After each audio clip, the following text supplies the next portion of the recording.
À l'heure que choisissent les voleurs pour accomplir leur forfait, et sans aucun doute sur instruction de son chef, le Premier ministre Mohamed Boun Abdallah Dionne a délivré une fausse déclaration dans l'objectif manifeste de rompre ce calme et cette sérénité. Pour la préservation de la paix civile dans notre pays,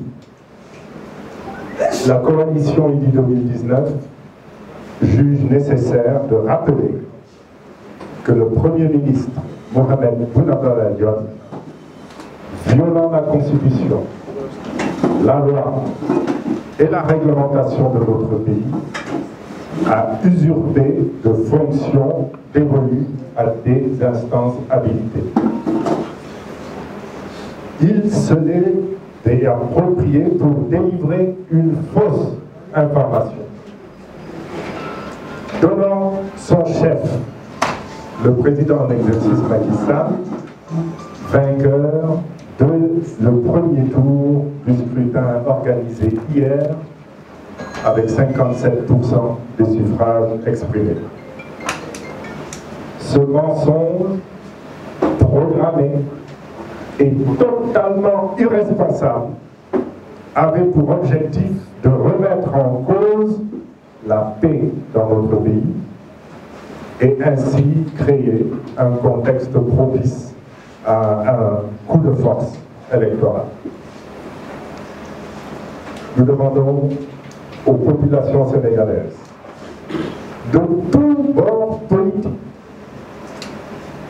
à la presse nationale et internationale, de ne tenir aucun compte de ce mensonge proféré à dessein dans le but de trouver l'ordre public et sans doute mieux faire passer une forfaiture en préparation.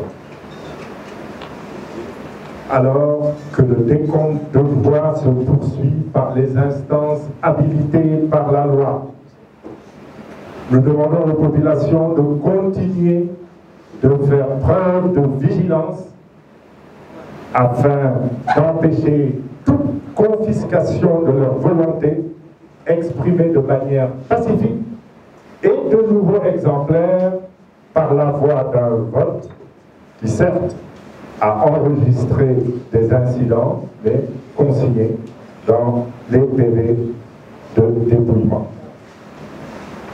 À l'instar du même travail sérieux accompli par certaines chaînes de télévision, la commission électorale de la coalition IDI 2019 compile actuellement les résultats figurant sur les procès-verbaux des commissions départementales de recensement des votes. Ils seront communiqués dès que vraisemblable par le taux de couverture atteint et présentés comme des tendances fortes, sur la base des résultats que nous sommes en train de compiler. Mais encore une fois, il ne s'agit que de résultats provisoires parce que non exhaustifs.